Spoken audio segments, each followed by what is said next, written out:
దేవునితో ఉన్నవాడు విమోచించబడిన వాడు. మనుషులు పెట్టు నిందకు మీరు భయపడకండి. మీ స్థితిగతులను చూచి మీరు దిగులు పడకండి.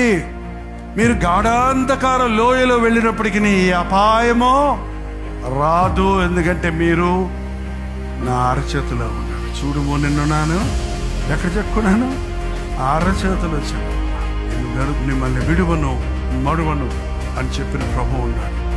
ఈ రోజున ఒక ప్రత్యేకంగా ఈ పాజిటివ్ వే ఆఫ్ థింకింగ్లో నా దేవుడు నన్ను విడిచిపెట్టడు, నేను అడిగింది దేవుడు నాకు ఇస్తాడు, ఎందుకంటే నేను నా హృదయం దేవునికి ఇచ్చాను, నేను ఆయన రక్తంలో కడగబడ్డాను, నేను ఆయన బిడ్డగా మారాను.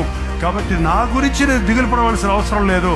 నా గురించి దిగులు పడే ప్రభు నాకు ఉన్నాడు, నా గురించి చింతించే ప్రభు ఉన్నాడు. కాబట్టి ఎప్పటికప్పుడు నా చింత యావత్తు నేను ఆయన మీద వేస్తాను.